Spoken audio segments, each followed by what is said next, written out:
atua atie ma menka ne saa a omate ewo Ukraine so asese kase no kwasem ne say wo hwe international TV stations ahodo a na mobo pa wo Ukraine pa nti pa na ese ebo edema Ukraine for letitiru ene Ghana de hye a ewo ho na ye bisa se de ese wo Ukraine no ensusunsuanso no ebekose o Ghana ye nim se Russia yo man ba ko a ye ka fa nwo a wo mo ebo ne tuo mu pa esa sa wo hwe Europe aman ho dododo no a Russia ena ema wo mo gas na wo mo de adwuma enu ti se no Russia ema wo mo no eba ma gas kaka na wo ne bo be den ana bibi wo mo to bi free no ebo no be kosoro ye ka gas nso na ye ka fa nwo aye oil ehun samsam as we speak no fa nwo ewo dwaman boss no ekosoro enti obviously said yesu ye tobi ansa na etumi yesu Ghana ha no ebekosan e de amaye ade yi yantu ya Ukraine Russia semisi Ukraine yatum dada na we akwakoba enti ayasema se etumi di hu komo ye pa sa onye so yesu etubi Ghana ha ekokoton enti yesu ebenye sika de bia na meboa ana ye de ye nya ne sa ese di nkomo ne de tutu nsani ni ehwe se benkunu nifa de na betumi aboa ye na sikasam tutu owiase nyina no so no nsem esi o Ukraine ene Russia for ntami no ebenye o man Ghana sen enti ene ya to sa e de afre Dankanamu a executive director e de Makopek o menchen e wa ha ye bedi nkomo pesa se fa nwo nsem a abiribi obeka bia na onya kan ya ne atum o kan ya ne atum se se ma ne nka bio but ene mama naka amu akwaba eja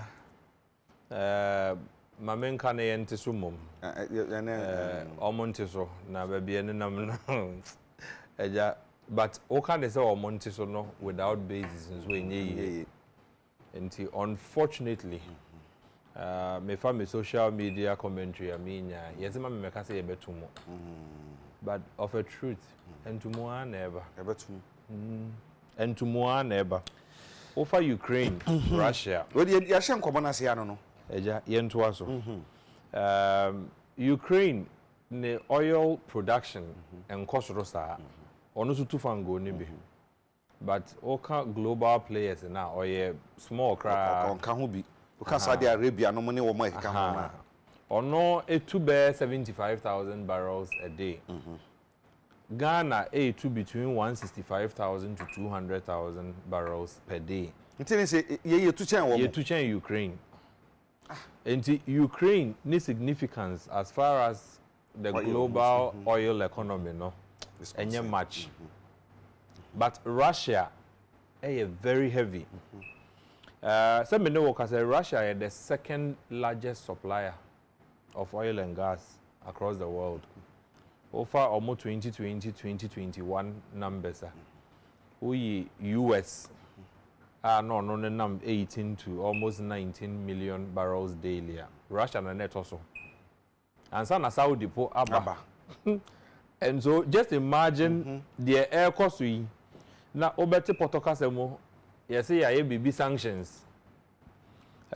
O sanction BB what it means they say the normal trade no onti mean yet me ne wo kasai offer ma mean situating it properly afi etwa mu year 2021 year equal friend OPEC oil producing exporting countries yes amanya wo mo tu fango ekoton akese no pa no omo decide say oil no na abeye fododo obeka ya na omo tu bebre potoka say we can say oversupply enti they were cutting back production because me lay foundation no then we go to Russia omo tiso na me bo no tumi akosoro they say omo tu no bebre ayefo enti so omo tu no bebre dia ne bo no be kosoro enti no mo de kan sisa gina na dada omo sisa gina ye no e de aye adwuma the whole of 2021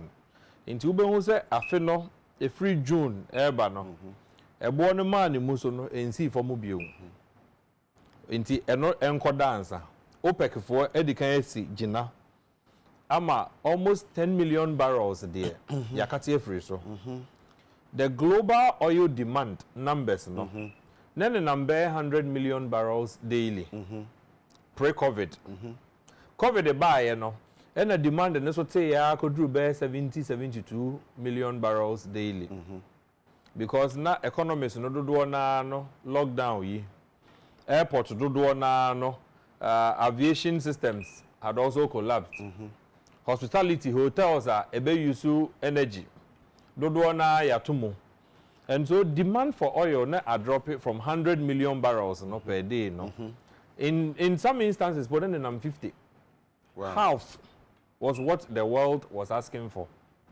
eja all free sa lockdown ni mo no India started consuming emerging economies no India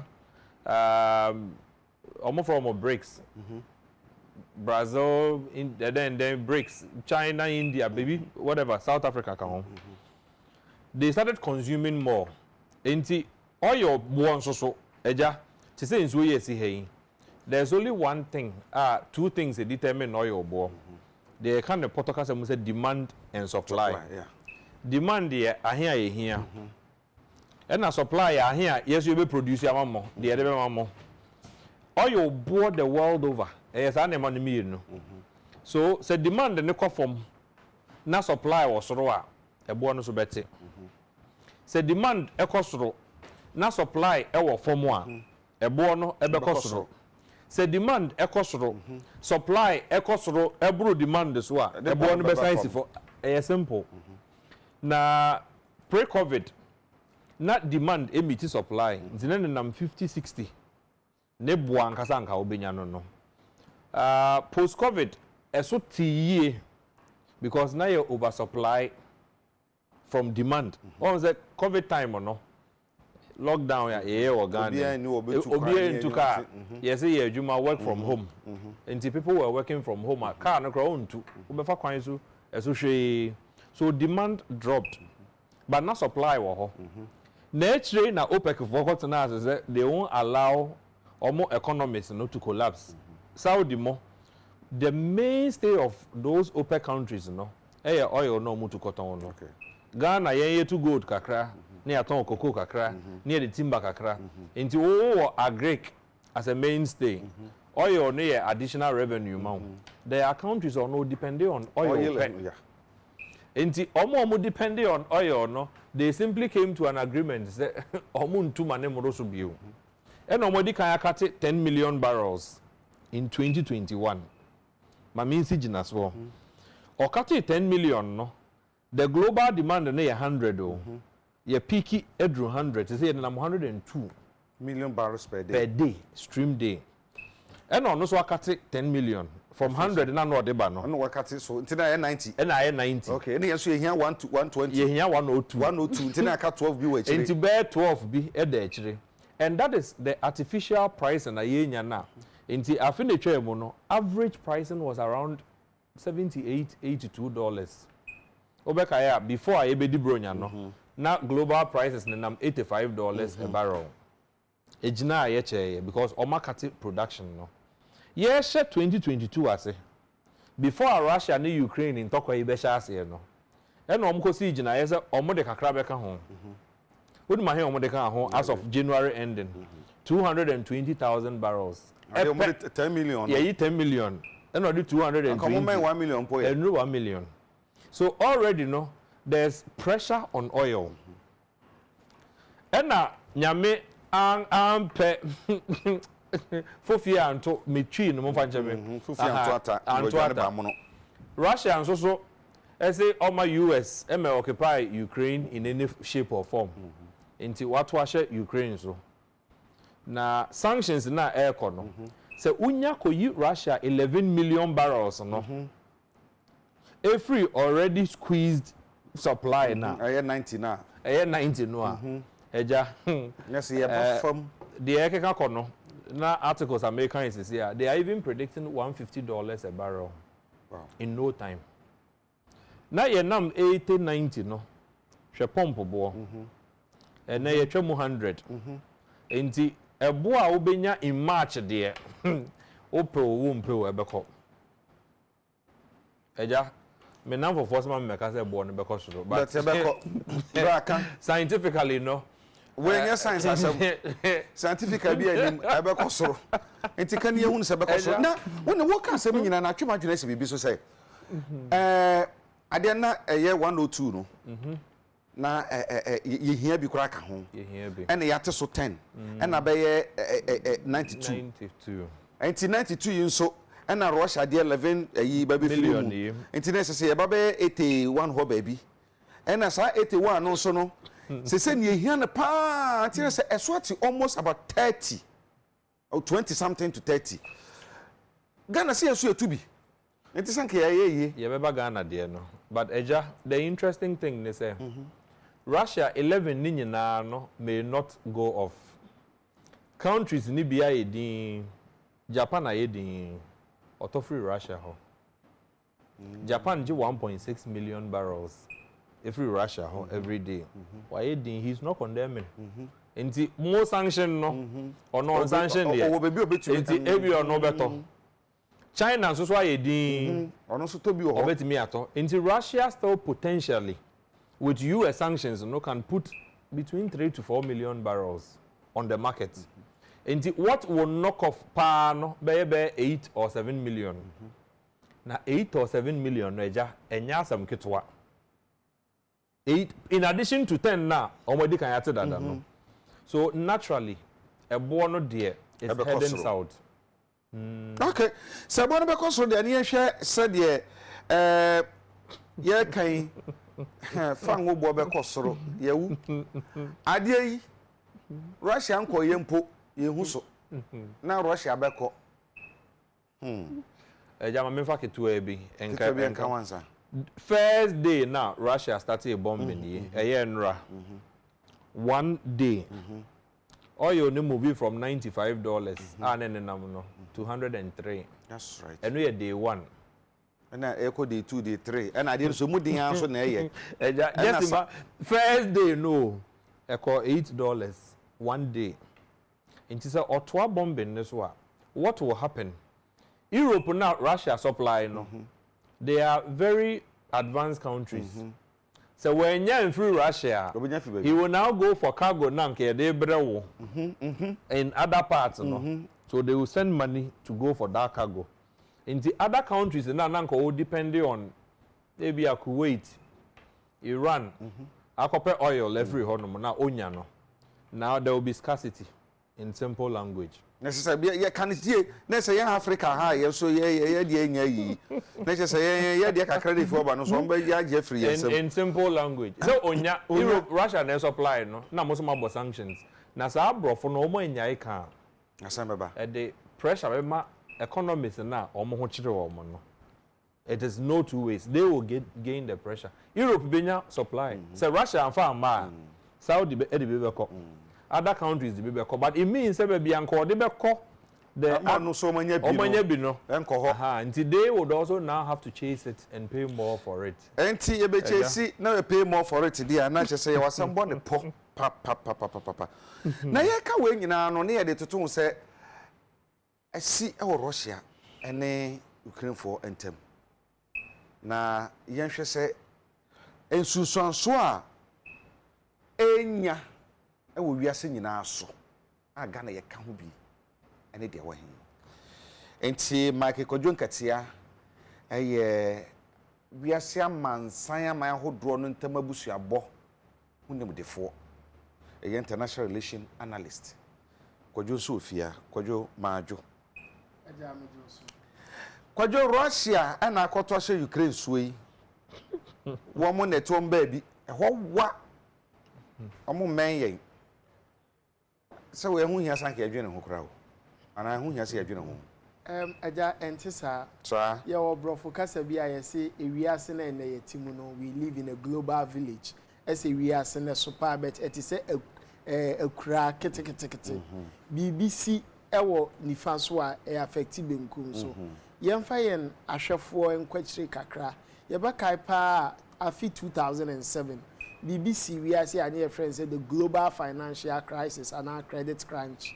Now global financial crisis no e ade esi wo America pe investment bankers bi a omu take very bad banking decisions no munim say real estate ne no ma bi omu diske ekohiem emfamfa so emre depositors bo omu dada nkrofo mo omu do omu sika ekototo afie kohyehyɛ say business mo a ema American financial system no it virtually collapsed because of that inti effect ewiase amama nyina esikasem enti sa na wiase na akoye wo hwe eneda ye obi te Ghana o use internet or Facebook or WhatsApp bisa ho say internet na wo use no ehemfa ene free ye dey eba se wo te Ghana na se wo timi ni obi wo America kasa sa nso na se bibi nso si wo America na se si wo Russia esi wo Ukraine betimi affect wo a won so ye dey wo Ghana ha no number 1 me bra panyin dan kana mo di kan ato light bebre wo the way owiase anyinam sem e global energy no how it can be disrupted or it has already been disrupted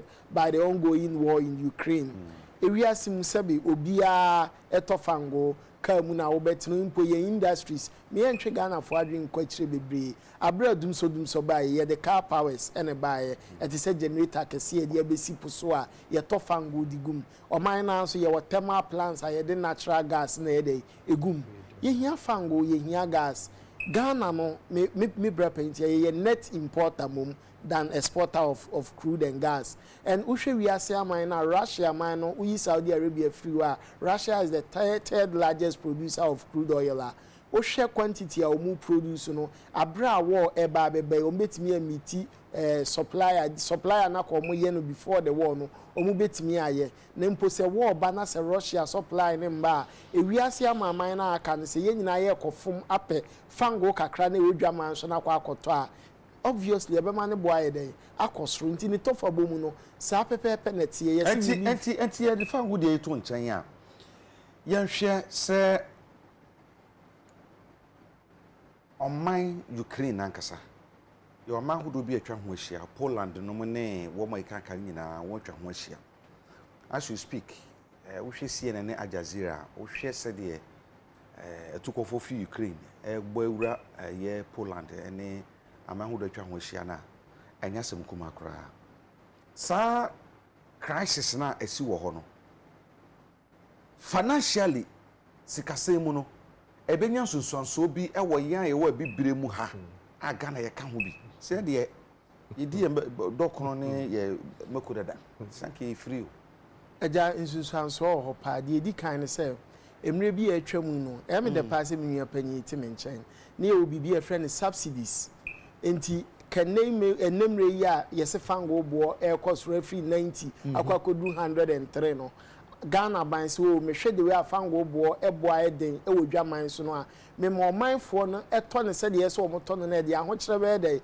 ebe ba won so nti sa de aban ne de subsidy side e fa sa aka de bi na sa aka na aban ne fa de bi a oniska o okobobosia ene dia akova sa eka no se de be ya timamufo no wo ho beto me nso me ho beto se ya na ye betua so ye ya nso na ye betua in the near future enti sa no ma etimi ma amaman ketwa no small countries developing countries economies asebe enye stronger with little volatility na yensika samo asesa no etimi ma ye ho ba be kire ye de no to nchen so ye free bibi overseas development assistance and no bet ye say o Ghana nya grant every Japan aban ho America ban or the be $500 million abeso Ghana ban asene UK man no Ukraine Russia omudiska omudi mpuntunyuma we e ba be support Ghana because of entokwaye ayekoso ye nyina enim se enya Russia ni Ukraine pe ena enya akwakoye Russia Ukraine America and NATO American so the whole Africa we China everywhere America about overseas development assistance from America lead China the China lead dwadie aye na omudi trade enti se bia ka America ban no we twa $5 billion, $10 billion say afi 2022 ye no ni sika o de ba be so amaman ketwa e wa Africa sene no mo so mu esika se mo de abe support o mo budget o mo health infrastructure bi malaria impo bi covid bi e ba ye ama ye sika sem ni ahokyera bo de ba be support o because of ntokwa ye ekoso Ukraine ye tire anye ya no akwa red direct search funds no e de akwa akokun enche and yet say for the 20 years America ekokodi in Afghanistan no every single day no almost spending over $300 million for 20 days 20 years every single day $300 million eja kwamna wo de watiafo mo hwɛ enoma mpuntunwuma akase ska enya ntokwa no ana ekoso a kebi ebetimi aye den aba abɛyɛ wɔ yɛn abibima mu ha yehia mpuntuo bebree no enti weenum nyinaa yɛ noma a saa ntokwa yi ekoso yɛbɛkɔso ebetimi afa so ama ewia siska sɛm aye den ahokyerɛ aba mpo flight and answer plane and nam because of a missiles bomb by air to turn over Russia and Ukraine or more airspace in Framamunti. A big plane because on a short distance or router. And ya bit me for a red directing a be affected global trade. Sibia Okofama Ukraine, Russia, I want to care for the other bar and then to quack us obedako, obeko mindful for so bet it will come with extra cost. And to win now, you know my day, yen share bet in the long run also. Beba yen should be to say COVID even Nancy Ghana vaccines are the Sputnik V vaccine yenye free Russia sent to quite cost factories are shut down a tutu cost we bed and some many ebina this be a cocoto Oxford AstraZeneca and also be an board then a Sputnik 90 when na ye normal and to kwan a cost will be mine so a cost will Ukraine when we cost war Russia but a won soon so baby I wish be a bit me about the na Duncan me yen hwe o man Ghana fan we ye to bi it is a bono kosora and sanki ate de o sisi yesu ana yen to bi eja ti yetu eja momre no eya na enno anti kakra ye nya ye de kakra no ebe boboso between 165,000 barrels to 200,000 barrels. And 165 to 200. Ghana, your production numbers. Over your consumption, we are doing about 102,000 barrels daily. This is a production, 165,000. Higher than yes, at least. You'll be old switch here. Say the year 2 near consuming, we will still get a surplus. Okay. Eja, the year 2 akotono. Your friend no upstream. And that the year koto abeton no. Your friend downstream. Upstream no. Air generate excess revenue as we speak. Say what is a fan go bo kosoro on the international market. In Susan one year no. Crude no kosoro 165 now to akoton no. You will get more revenue. Ubenye sika ne bi aka ho. Ubeka ya 2015. Sa ntokwa we me kokun bi pa. Ma lawyer for na ye dru ba bi na chese parliament wo do mo kokko tenye yi. 2015 fan go bo no eso te ya be dru ba 28. Na oru asetekpe e call parliament. Say ye the bibia friend no Energy Sector Levies Act ESLA. One of the taxes are ne was a special no special petroleum tax. Now nim ne be farm go na year 2 akoton no ne your project was 53.5 or 55.5 one of them 2015. And based on that projected number no the revenue na ye expect no as what in the revenue no and ye did to e be share petrol me ne wo koto Tio, Omaboka were upstream because almost 55 and I be drew 2830 until 55 yeah kwakoton no yeah kwakoton yeah bo sa na mo de yeah kwakoton de aba no eno no ebo no wo fom okay de me ne wo koton agu ye ka mu no ebo no wo fom nti yeah koton agu ye ka mu no ye ntua tax because upstream the ye koton no ye nye sika na ye hwehwe no e de aso budget ni mu no eja one instance ene atene TMO ene atene 2022 budget the revenue stream support for the budget no from your crude export no your project is 61.25 sika ye hwehwe de ye tu akoton no sika ye hwehwe se ye benya e de support ye budget no e ye be $62 okay eja me ne work say the average for this year is hovering around $90 into the reverse no is playing out me per 62 me nam 90 menya more than $20-30 extra. Until say me yake ka ko be bia me yake 50%. Exactly. And no your friend say windfall revenue ayenya no. And then Russia they have a ka ho. Into ye free 90 no nam 100. This is ye na ye ko over 40. Oh, can go 40. Into edru 110 there na is we pay $50 no. Into yenya windfall revenue. So windfall revenue no mind you and can budgetary income home. Cause budgetary income no per gain no at 62. And say unya drew 100 the difference and now variance between 62 and 100 no. A windfall revenue. So when you no kwa. When you no kwa. A sika unya she Ghana doesn't have to do anything to get that money. And to kana mo kon Russia no. One say insunsan so no. The downside and then they said fango bo no ekosoro. Enti ebia me ne wo de ekoto wo pomp no. Ebekosoro.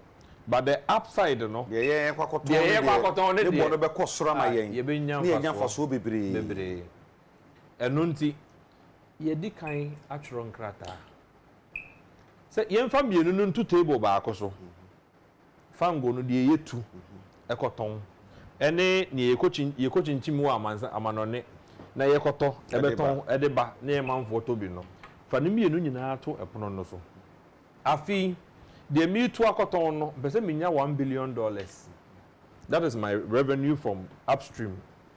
De me ton so trotro for ne to bi no taxes are made jini pese minya no so $1 billion eja se mi wie na ne mi to akoton no menya $1.7 billion na 700 million na ye faso windfall abaye faso mekoso age $1 billion na me hwehwe wa ha no anase me de 700 billion mete so kakra wa ha na me de 700 billion no bi support ajose okay na wo economy no entimi enyina eja ma me nse so me fie pa kese on say ma bet na ha ne driver for no I always fight for them.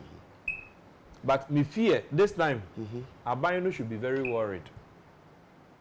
Because if you muka cry, you know. Unya to petrol more. Eja kota obesu because oye free ni bottom into ofele. Abaye kota petrol onyi free sabi appointees bottom into omonte. But ope one institution na Ghana ha a consuming petrol pa abaye. Enye eja kwabena.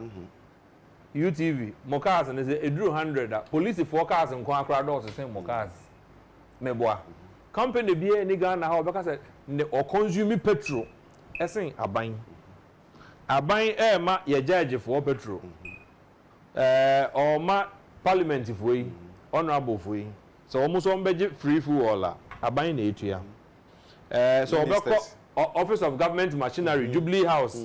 Omo ho nyina so obi ahia fuel na o say aban e provide there per law aban yitua. Ufri wa na waba ministries, department, agencies. VA takesie ya pepe no ma besen no aban na fuel. Aban so enye fango ho adwuma o. He doesn't import petrol. Auto on the open market say dem ne woto no.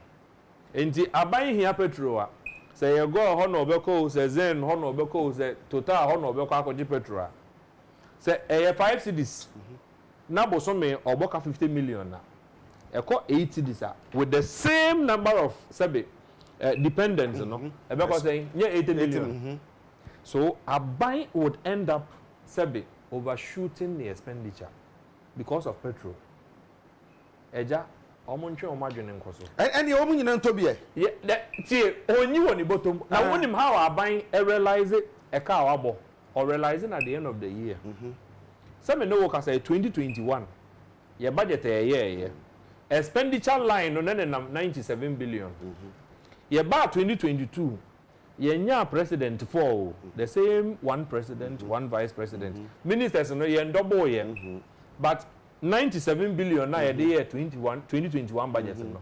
Yes, 2022 budget and so just 137 billion.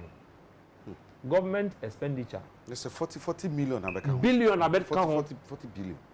Most of it say obehwehwe mu ye. Me dey make academic institutions omo hwehwe mu. Ebe petrol into mu na e free 4 cedis. Obewie na edru 6 cedis no. yes sir. Police cars na water petrol amomo on a day to day. Ambulance service a water petrol. Fire service a water petrol. Ghana Immigration Service, Ghana Armed Forces a water petrol. Ministers akesiye emu nketwa, Office of the President nketwa emu akesiye, appointees across the country. Judges, emu legislators, whatever. A water petrol amomo no. That cost no ebe build it up at the end of the year. So you realize say kana wo di Juma 2022 no.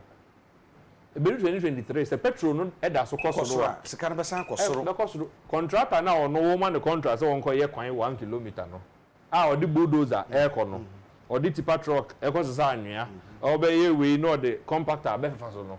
Omo nyina consume fuel. Inti sika na oje wo last year no. This year 80 this na nam no. Obetumu ama no. Obetumu ama na mpa ane enkomo no e fine pa o. Ene e be advocate for bibi. Say no coupon. Ye nyina ye nkojiro ni. O eja ero de emra se yemfa mo nti on beje. Emra ni e betwam, edu ba bi emra bi o se etwam ni ye free. Baby ane emra ni e be suspend kakra ni ahwe. Kwadwo ye hwe enkomo ye die no. Ene ye hwe ya de hye a ewo Ukraine ti bia omuom sesei. Ede na ese ye. Well, currently, on my friends in Ghana, you was school for 1,000 to 2,000, 1,000 2,000. Oh, Ukraine.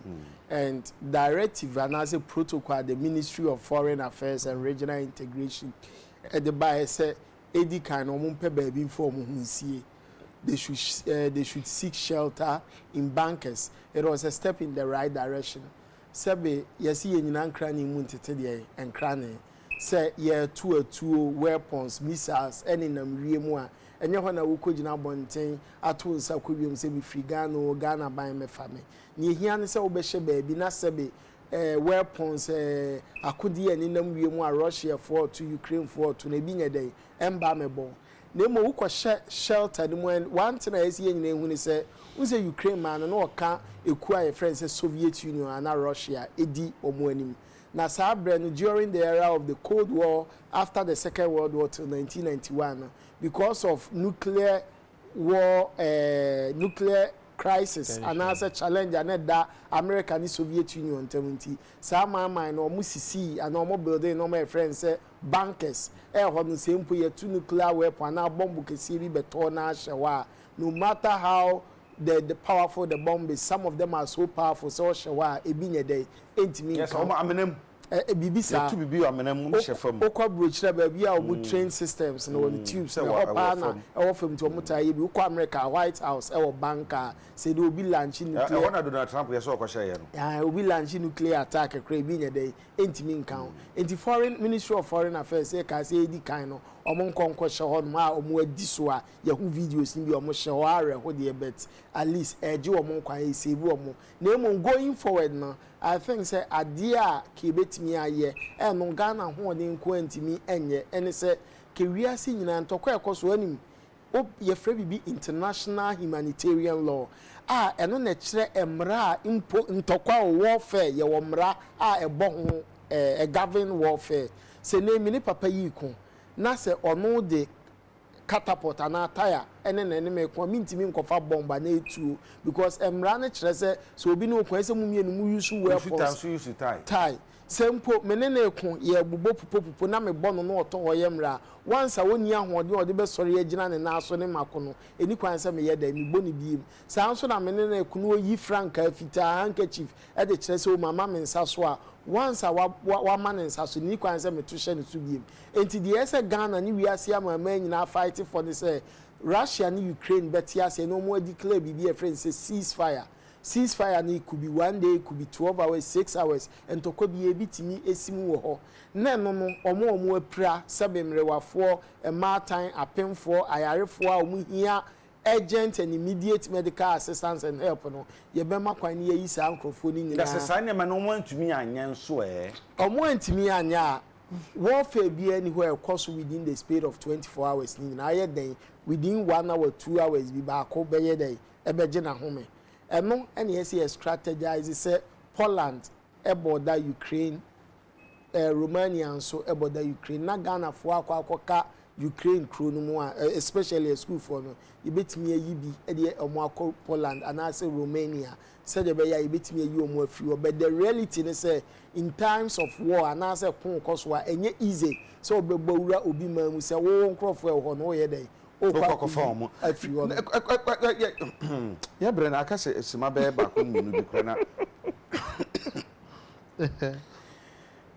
Duncan eja afutu bi na de ba ma ban afa fan wo yu said the be ya ye wo ya Russia phone call for asem ma ye Russia for the asem ba mo de asem aba wo mo fa ma ye mpo no ade ba chi ne atum o kira ne atum se akwakoba ne se no wo mbetu afutu ben na wo de ma ban said the be ya nkonkoba se ye de esa begu yeti eja me nan fofo ne se ma me nka se ye betu mo ka che nan fofo ne se me se de esa wo ka no beka eja se empanyimfo no will be minded that we are not in ordinary times. Oh, se menui chiremu Russia ekobo Ukraine so be defending no and the Ukraine who will defend the pressure that Russia is mounting eso afedi o say me say Putin e mo montenase no na Putin no so akra kase o montenase no ne de ne sheda nye reliable sa we are not in ordinary times eja ma empanyimfo no enkoda emu nuenwo masomo sebe se o nam 85 nipo eko 90 no pump prices say hu ye ni a imagine at $120 a barrel imagine 130 eja but machire mu nso so for upstream no and downstream no etop no ba akoso and decide say me China me economy no and throw off completely because petrol na yet to no eja wo salary for won coffee when it gets to 9 cedis the market prices goods and services will go up and the government is also in the market supplies say aban be here to roller on go import you he buys from the market sanitizer everything into once things are going up and the government is also consuming ministers be consuming MPs be consuming. If the government would end up paying for it there, a buying na said say obeshe na petrol bono ebe gina. Na ebetimi ejina if they decide they say win for na ye jeje no. Sa $20-30 bi na ye. So ye fi de ye koton no. Ye koton no. Ye mpe $10 bi emfre BDC fo yi. A car mo boss see ya no difference abeda so ye saying. Ye say oh e be $20 million. Okay, mamo nkotum free 80 this na edro no. Munyanes I bet you $20 million na mamo. Na Ghana for asomonwom because yes ye nya be e bi a 70 bi wa. You bet me at 20 bi e dia mamo. Na Ghana for should not have to be overburdened by Russia Ukraine to kahunu. Ambeye. Eja. Good question. Ayi kwajo ye ko tu gidi se be bi aduru yi. Ye nim center ko be brase se mrase. Ye man su na guom se guom te omusun. Se bonka omuhwemu yi. Say the day na ekoso say the na ekoso train no mo de bebo ship no mo de bebo kudo no mo de bebo plane no mo de bebo yenim enti sima entem ugidi say e de na sesa ba na ye sabre ya na ade hye ho no yankote asempo ne bia na so ko ma beto yem kakra okay edi kan sesi ankasa no Ukraine omo airspace na nya de a commercial flight bi akọ outside military aircraft enti for a contingency plan no ade aban betimi an say obe make it available plane bi obe charter BBS ho either Romania or Poland say be ya Ghana ni bia etimi every Ukraine man mu eba be pie Poland and say Romania and tentem so no mo eboa mo kakra na ya ide ya twe mo aba bet ni papa mu dia I believe say etimi air advocate because they say Ghana no a non-permanent representative on the UN Security Council although say ya no your mind ketwa sade bet ya no timi dru bedwam kakra ye betimi ede sa man nyina kasa na ceasefire is allowed in every warfare now for be a 1 day be na 12 hours bika obi anya na kode ento hodom na omo hia moa eno ye moa wo I believe say no ebeboa na enye Ghana nko Africa opoma students and adults who Ukraine pa Morocco 8,000 Egypt to 6,000 Nigeria obey 4,000 ti e wiase aman nyina nti na meka se bibi e koso wo baabi no entoa adwum se mfa ho e ka ye nyina medam ase papa dankana mo executive secretary at the Chamber of Petroleum Consumers COPEC ono not me benkum so peyi se be ye no mbete so be ye no de be ye adwuma ye twani ahwe Michael Kwadwo Enkatia amanone aman ahodoɔ no ntamabusuabɔ ho nimudefo ane ni di nkɔmɔ no asɛm bi aba yɛ ɔkɔ ɛfa so ɛdeka tibia ba tibia bi aba yɛ ɔkɔ ɛfa so ɛde tenemu ɛde hyehyɛ nti sise we na aba deɛ yɛ kɔtɔn no bo akɔso yɛ benya fa so bebree wɔ hɔ nti datin fa so no ɔman so yɛnsu yɛni kakra ɛyɛ person wate nti yɛbɛka ne agyabi ne atwa ne ahwɛ hyehyɛ aban ne bɛyɛ de aboa sɛ deɛ bɛyɛ a yɛn nkɔ ahokyere mu ɔdin mu ɛsan Ukraine Russia nti obi pɛ de biribi ayɛ na ebi a wɔbɛka sɛ yɛ na krama pɛ de America tu na asi ban atiasi town ɛni kitikiti wode krama me pɛ America bi ntu wate na wasi dwana nya de ɔbɛyera midi de agya kwabena na di wakɔ de de kasa bɔ ne bra mu yɛhɔ nyakopɔn ya no wɔkya no pa critical issue sɛ mu nkɔmɔ yi ebi di akɔkyere yɛ pa ɛne nsɛm awodo bebree yɛhɔ yɛ adom a yɛbɛhyia yɛakra